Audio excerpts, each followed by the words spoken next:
Hi, I'm Alicia Michelle, and as a trained and certified Christian mindset coach, I've helped hundreds of Christian women discover brain science based mindset tools to help them grow closer to God and break free from anxiety, perfectionism, people pleasing, and feeling like they're never enough.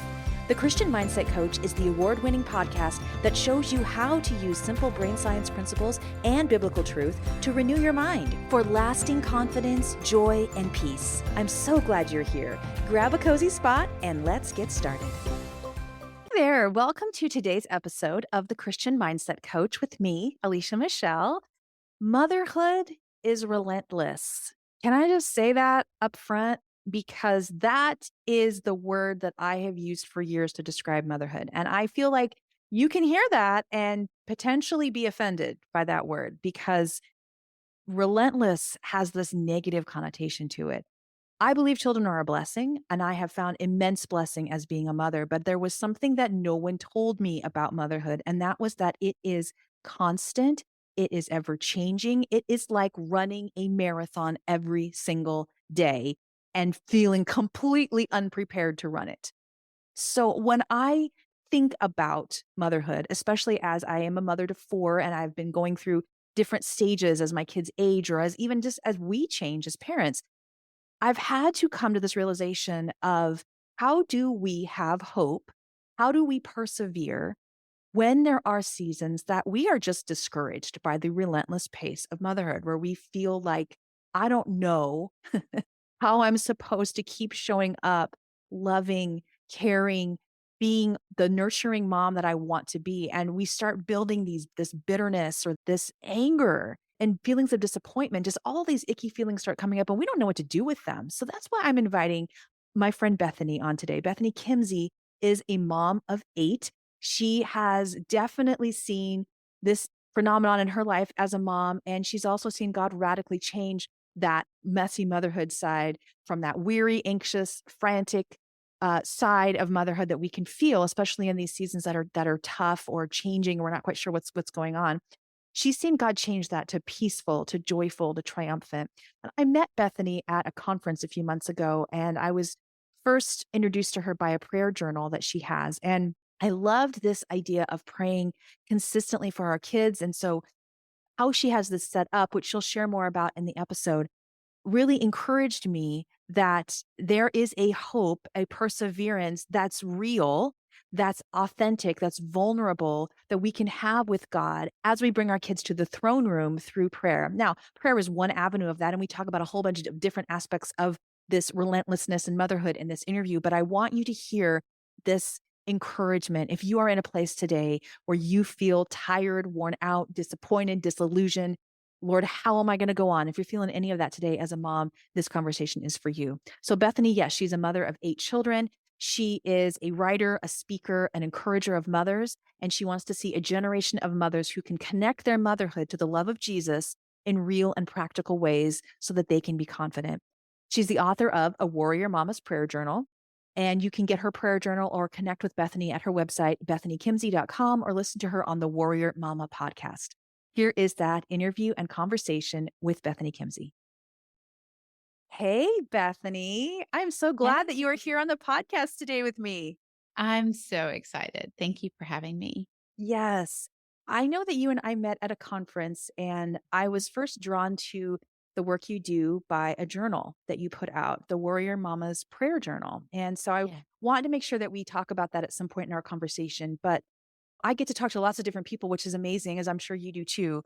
But what really stood out to me, and just in the short few minutes that we shared together at that conference, was that as a mom of 8, you've gone through some stuff with kids and you have this hope about you that is it just brings light to people who are struggling, who are hurting, especially in the area of motherhood. So that's what we're going to focus on today is how we can have that hope-filled perspective during those tough seasons of motherhood, because we all go through them if we are moms.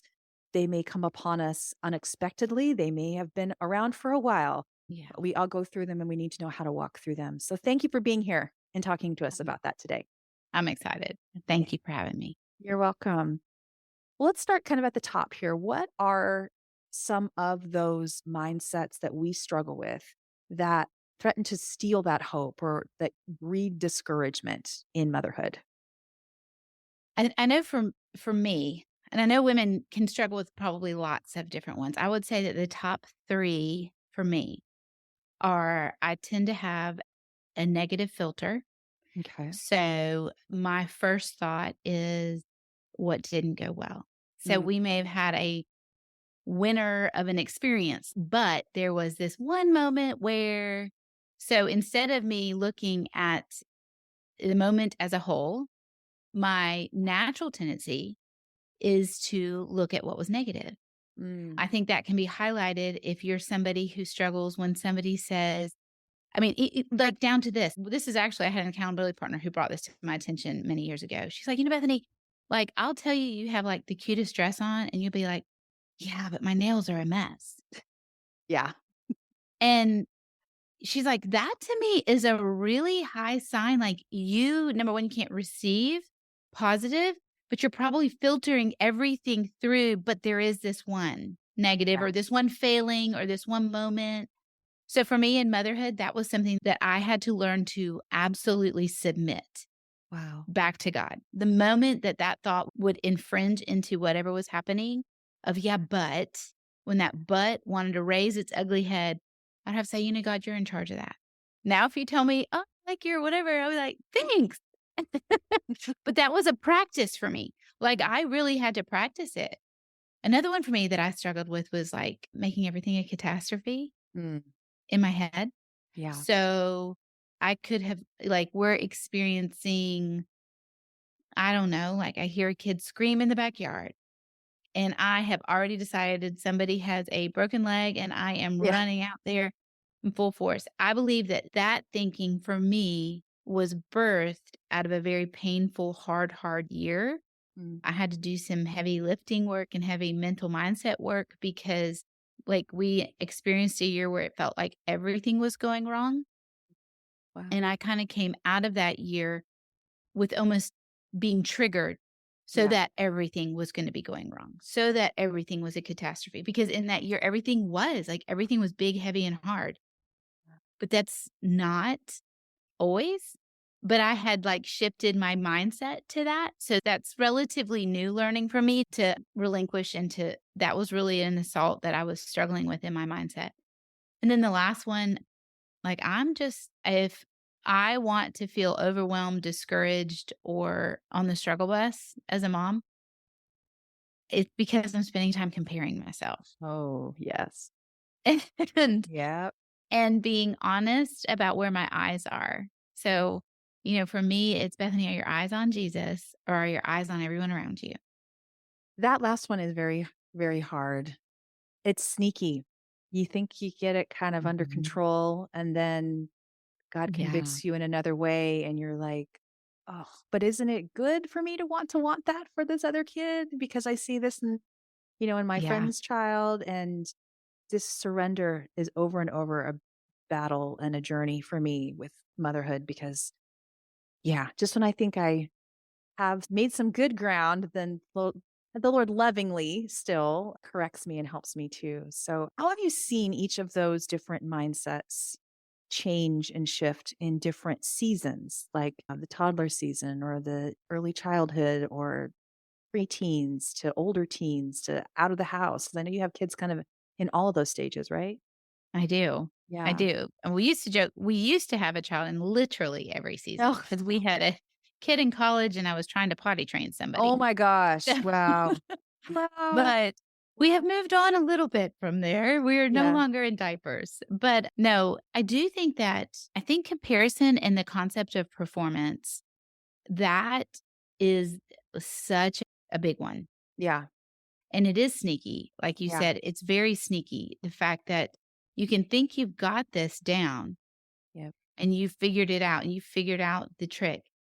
And I think one thing that the Lord has really solidified for me is number one, thoughts of comparison and thoughts of how we perform Yeah. are not always generated by me or by us. So the fact that in that moment, I think, man, I don't measure up to that mom. Right. They can be me driven. I can be the originator of that thought.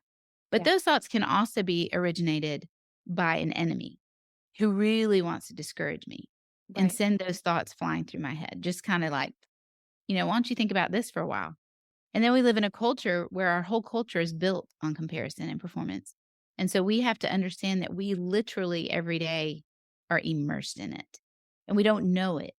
So those thoughts are in every ad that we see.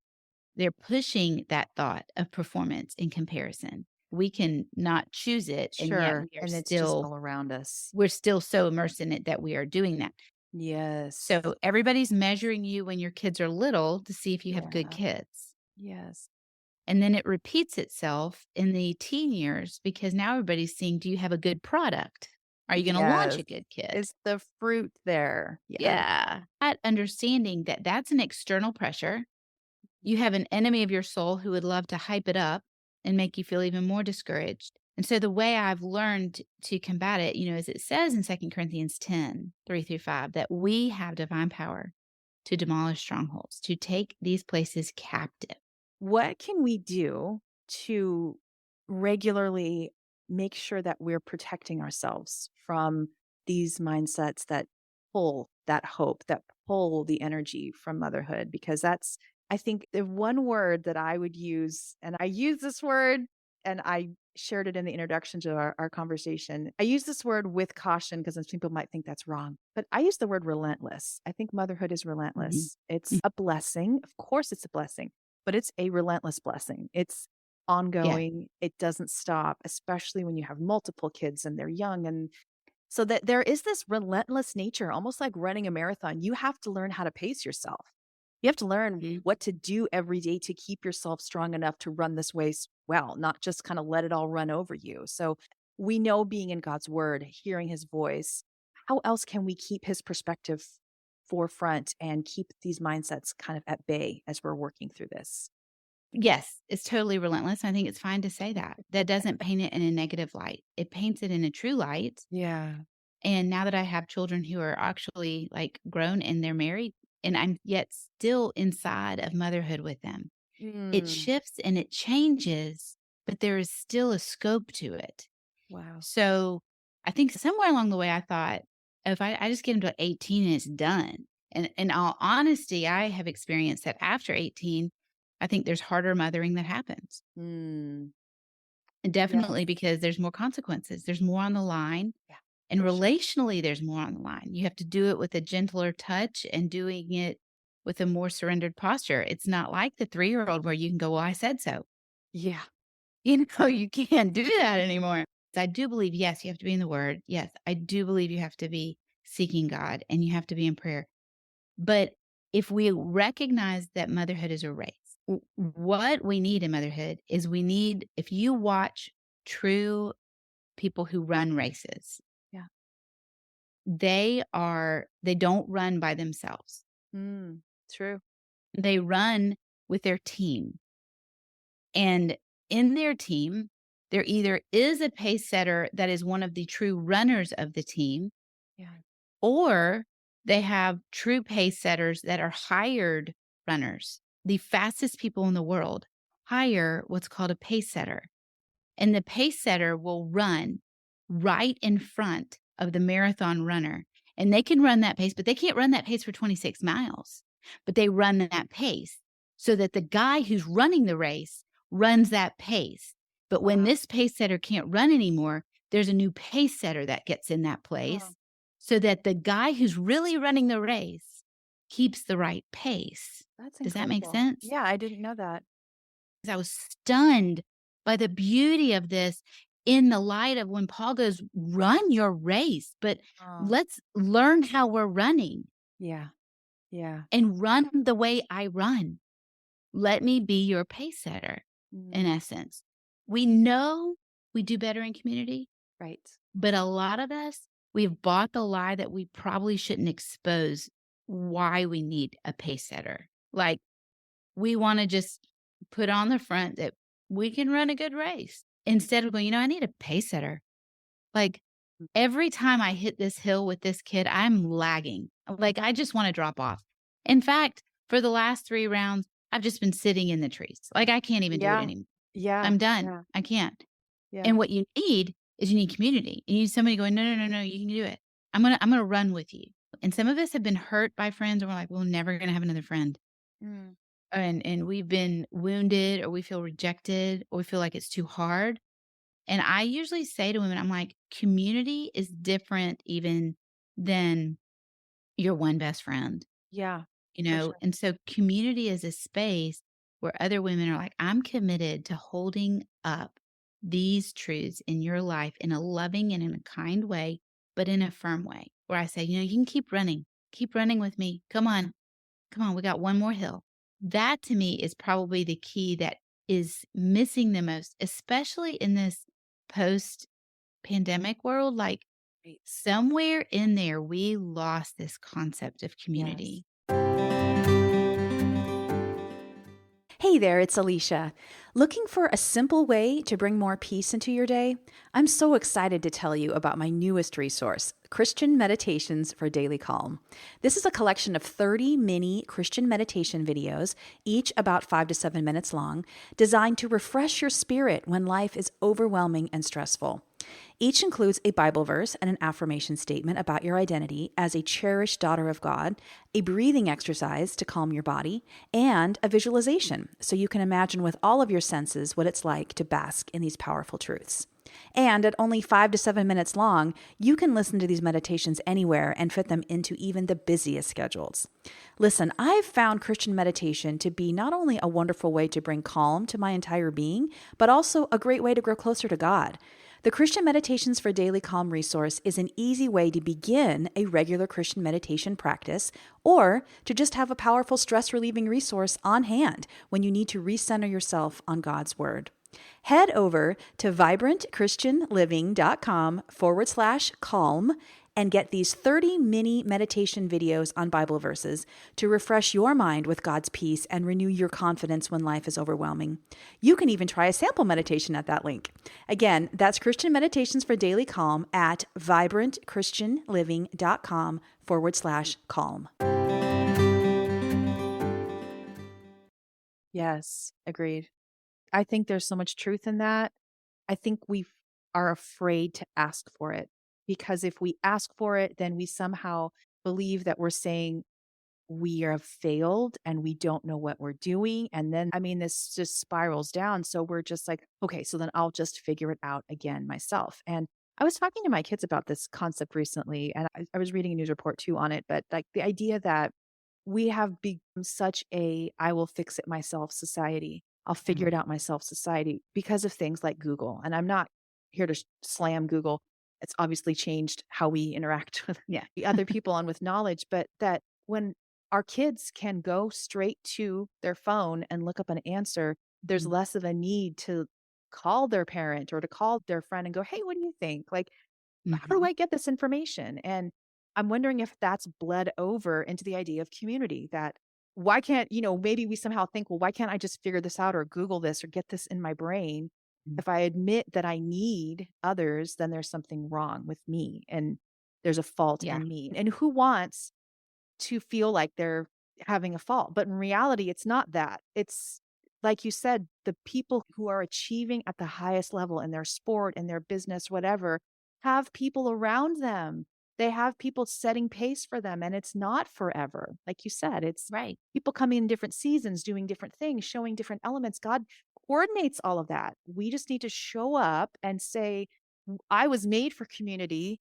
I want to be community with someone else, and I need what you're going to give me through these people. God. I think we buy the lie that we should. And I think in motherhood, the lie about should is I should already know this answer. Yes. And I think there is a crazy lie out there about motherhood that says it should just be natural. Yes. It should just inherently be inside of you. And I'm not a natural mother. I don't know if anybody is. So if you're believing that today, like you are learning all along the way, and community is a beautiful way to learn. Mm. And it doesn't have to be this structured, give me the 10 best tips on how to potty train my Yeah. kid. I mean, No. it's just showing up and saying, I'm exhausted. This has been a week. Like, I just Yeah. don't know how I'm supposed to keep going. And somebody goes, I've been there. I know what that's like. I'm so sorry. Hey, can I come over and have coffee with you today? Or just Mhm. listening to you. just being Yeah. heard by somebody else who gets it. I mean, that can be the strength enough. But sometimes it is going, what are some tips on potty training? I mean, or whatever stage we're in. Yeah. But it's such an organic way of living and growing that's opposite to how we get information, how we've been trained to get information in this society. And I personally believe that's a big part of why we're challenged in community right now. A few more questions that I wanted to ask here. How can we persevere, especially in areas of prayer, good works, when we see our kids going through rebellion? We see them going through these stages Mhm. when we're like, what in the world, Lord? And if you could share any Mhm. examples that you've gone through or any stories from other women that you would have permission to share. So I bumped into it hard. Mm. So I'll share some of my stories because I have 8 kids. Not one of them has been the same, and they've all, like, given me a run for their money. And Amen, so, sister. uh, I have half of that and they give me a run for my money. I think how do we persevere? I think the thing that the Lord has taught me more than anything is to remember that his timing does not look like my timing. Mhm. And the question that I hear over and over in my head that I believe God gave me in a very distinct season is, if it will take until you are 85 Mm. for this child to finally lay it all down and say, I love Jesus. I want to follow Jesus. I want to do what's right, which means they would have to be in their 60s or something. But if it would take until then, and then you die, would it be worth it? Mm. And when God asked me that, we were in a rugged season with a kid. And I was like, yeah, I would do that. I will do that to that day. And he goes, then do it. Just do it. Just be about that. The other thing that he taught me was really in a season of not liking one of my kids. I Mhm. loved him, but I did not like him. And so my way of escape and to go talk to God would be to go outside and just get in the yard for a little bit. I was outside and I was going to garden in the front, and I look across the street, and our neighbors across the street had these gorgeous Bradford pears. And honestly, I had been in great envy of their Bradford pears for about 2 years at that point because we had moved into this house. It had no landscaping. I'm somebody who loves landscaping. So I Yeah. had gotten the privilege of picking out all the landscaping. And like I had been so careful. Like, I mean, I had really planned. I'd bought expensive things, spent a lot of money. And when Yeah. they were offloading everything 2 years before this experience or whatever, and and I'm directing, and we had worked with this landscape designer to where we were going to put everything. I'm checking the boxes on my list of everything that's coming off the truck. I'm like, I ordered an oak tree. I didn't see an oak tree come out. And the guy was like, no, it came out. I'm like, no, I didn't see it. I ordered an oak tree. And he's like, it's right there. And I'm Mm. like, that's not an oak tree. That is a bush. And it's like a terrible looking bush. And he's like, no, that's an oak tree. I was like, you know what? I don't want that oak tree. Put that in the backyard. And I just throw this poor little random oak tree bush in the back of my backyard in a corner where nobody could see it. Yeah. And I go on, and it's 2 years later, and every day I would go out and I look across the street at my neighbor, and I'm like, should have spent my money on Bradford pears. Those look way better. And I'm just crying out to the Lord because I'm like, Lord, I can't do this anymore. And this kid is not turning out right. I think it might be my fault, but I don't know what else to do. And I'm at my end and I'm messing this kid up. And God goes, look across the street.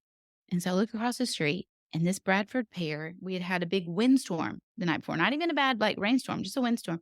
And this Bradford pear is just cracked in two. It's flopped over, covering their entire driveway. God goes, I mean, it was almost like I could hear him. I am in the business of making oak trees, Mm. not Bradford pears. And I remember going, that's so bizarre that that's what I'm thinking. And I began to research the difference between a Bradford pear and an oak tree because I was like, clearly there's a difference because I feel like it's important. Yeah. And so Bradford pear, the long and short of it is a Bradford pear has a root system that allows it to grow very rapidly. But Uh, the root system are all these roots that sit in a ball just like this, and they sit right under the tree trunk and they sit right against the surface of the ground. The wood of a Bradford pear is incredibly soft, Mm. and any kind of wind, storm, or anything as a Bradford pear grows can very easily snap, break, or just completely, like in our case, split a tree in two. When an oak tree is planted, it will send down this cone shaped root initially, which is called a taproot. Mm. And then once the taproot is in place, and only when it's in place, it will begin to send out root systems straight in parallel, but very deep under the surface of the ground. Interesting. And it will send them out for miles. Once the taproot is established and the rootlets are starting to zing out from this taproot, only then will this tree begin to grow on the surface. Oh my gosh. So Wow. God, in essence, was clarifying to me something that I desperately needed clarification on, and most moms do, I believe, which is we're not going to see the root development that is happening in our child spiritually and what's going on. We're not going to see the roots going out. And growth cannot happen until all of that is done in an oak. In a Bradford pear that's easily rocked by storms, nobody builds anything out of a Bradford pear. It's pretty. Looks good really early. But this oak tree that looks like a scrubby bush, that thing in 100 years is going to be rock solid, and no storm's going to rock it, and nothing's going to make it crack in two. And you can use it for anything in kingdom work. Wow. You see, there's a difference. Right. And sometimes we get super confused in this culture we live in where everything has to be fast. And so we believe Christian growth should be fast. And we believe we should have these Spurgeons and Kellers and name your person, and they should be 10. Yes. And Yeah. I think God was telling me that day, Bethany, is it going to be worth it if you're 85 and one day from dying, but that's the day he emerges as an oak tree? Because God was like, I'm after making oak trees. And the reason is not for your glory. That's a Bradford pear. I'm after oak trees for my glory. And that takes time. If you were to look out my window right now, you will see a 30-year-old oak tree. This house was abandoned for several years. During that time, a lot of the plants on our property died because they didn't have any watering. Nobody was watering, Right. taking care of them. But there are these trees, and most notably this oak tree that is here, that we never water this tree. Honestly, we've never Right. watered it. And it just somehow has found a way to endure and get its needs met. So I have often thought of that solidity of the oak tree. Bethany, tell us more about how we can get connected with you, your resources. I love your journal personally. So tell us more about Oh, how to good. get connected with that. Well, you can find me on Instagram, and you can find me at my podcast. I have a podcast called the Warrior Mama Podcast. And we just seek on that podcast to help a mother connect her everyday life to the truths of the gospel in real ways and practical ways. So we design tools for moms. And so one of the tools that we've designed is it's called a Warrior Mama's Prayers Journal. That's what you're talking about. And really it's a year journey of learning a rhythm of praying scripture over the life of your child and journaling it. Yeah. It came out of a really bad season in my life where I wasn't sure where my prayers were going. Did God hear? Did he care? Was he at work? Like, I would have argued, yes, I'm sure he is. I'm sure he is hearing, and I'm sure he cares. But I felt like I had nothing tangible on that. Yeah. And God beginning to teach me, Bethany, let's get in a rhythm of praying and let's stand only on my word. Pray my word. Now, there's nothing wrong with praying, God, help my kid today on a math test. Yeah. I absolutely pray those prayers. But what God solidly began to teach me is, Bethany, you can stand on my word and pray my word clearly on behalf of your child, over that they will know the gospel, over that their character will be impacted. They will have integrity and walk in love and walk in kindness and in truth. That that on the spiritual battlefield, all the places that the enemy in this culture wants to assault your child, you can pray a covering and claim scripture for their life. And then fourthly, that you can pray that they will learn to abide with me, meaning they will learn to walk with me, Bethany. They will make good decisions in life. They will choose friends wisely. They will make job choices wisely. They will, all those big things that were like, oh gosh, when do I start praying for that? Have I prayed enough for it? It's not true. God doesn't hold a ticket up there and say, you better pray enough. There's no performance. There's no performance with God, but there is an invitation to join him. And when we join him, and the journal gives you a space to journal every month, you return to that same concept. So the 5th of every month is day 5. And you see what you prayed the month before, and you realize that your prayers are changing. Yeah. Things are happening. Right. Because I think for me, I was forgetting from month to month. So that's the design of the journal. You can find that at bethanykimsey.co. We have a storefront there, and there's other things in there of other tools that help a mom share the word with their kids as well. Wonderful. Yeah. Thank you so much, Bethany, for sharing today about all these things. I so appreciate hearing your wisdom. Oh, it's been my pleasure. It's been fun. Thank you. There were a lot of great metaphors that came out of that conversation. The idea of the pear tree versus the oak tree. She gave some other examples of persevering as a marathon. I mean, a lot of great visuals that came from that conversation. And so I'm wondering what of those really resonated with you? What of those spoke hope back into your journey? I mean, if nothing else, I feel like when we hear that what we're struggling with is a normal part of any experience that we're having, that in itself can give us hope that we're not crazy, we're not alone, and that the idea of community, what she brought up, that is, I think, such a much needed part of the mothering journey. When I was younger, I was in a group with other young moms learning just different things, the very practical things about how to be a mom, how to do things like potty training, how to learn about how to teach your kids about fire safety. I mean, we had all kinds of different speakers come in and speak to us, and those were valuable. But what I really gained the most out of that time was seeing those ladies show up every day and hearing, I had a rough night too with my kid, and I have no idea how to handle this either. Just the realness that we need to have as women that is not a Googleable kind of a thing. I mean, we just are not made to just seek an answer and have that be how that fixes us. We are made to be in groups, sorting through life together. And of course, first and foremost, sorting through life together before Christ, the Lord, as our main person who's going to help us walk through this and sort things out. So I would encourage you to take some of the nuggets from this conversation today and go to the Lord about them and say, God, what is it that has been causing that hopelessness that maybe I feel as a mom? Or is there disappointment that I'm feeling around this area in the way that maybe my husband is showing up in our parenting relationship, or the way that my child is making these choices, or the way that my child is just refusing to obey, or the way that a grandparent is stepping in and trying to offer some advice in a way maybe that's frustrating. There's all kinds of things that can come up, and we need to continue to connect with God. And then find that person or persons around you who can lead that be those front runners as she spoke about. And then find that person around you who can be the pace setter for you.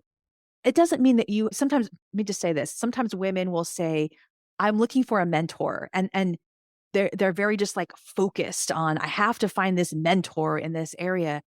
The Lord brings all kinds of people around us all the time who can be these maybe mentors with a lowercase m. We tend to put a capital M on the word mentor, don't we? We're like, this has to be this person who's going to meet with me every week and just pour into me. But there are people all around us who we can just meet on a Sunday morning and say, hey, how's this going? Or maybe we do something formal like reading a book study together, or we meet for coffee once a week.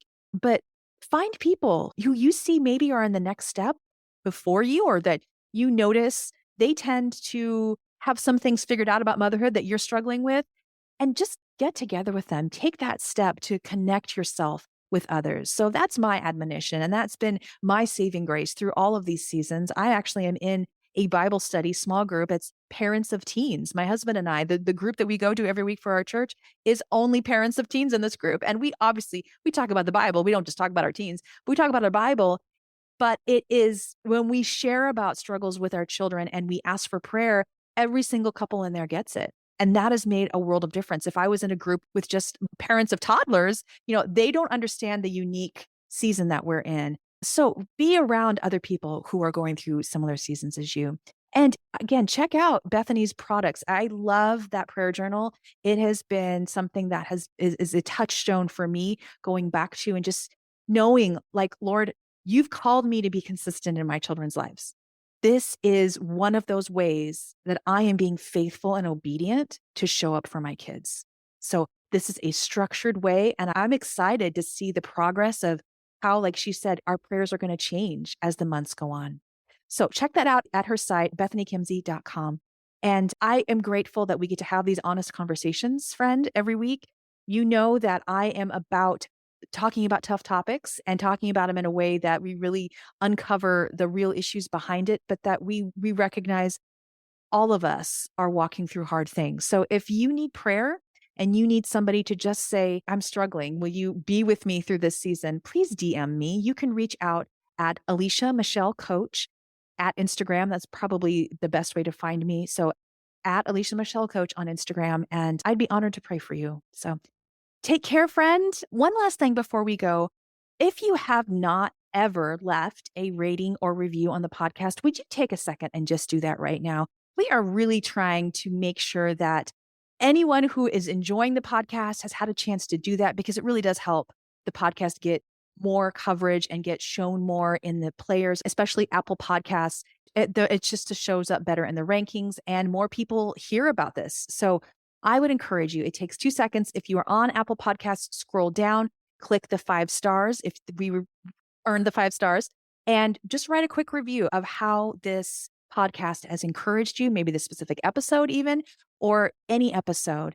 And when you do that, take a screenshot of it and send it to hello@vibrantchristianliving.com. And we are happy to send you a little resource. It's 50 I am statements that you can listen to or that you can read that are about your identity in Christ. So take that 5-star rating and review, take a screenshot of it, and send it to hello@vibrantchristianliving.com, and we can send you that free resource. All right, take care. I'll see you back here next week for next week's episode. Bye-bye. Thanks for joining me today for the Christian Mindset Coach. If you love today's show, you've got to check out my free mindset workshop.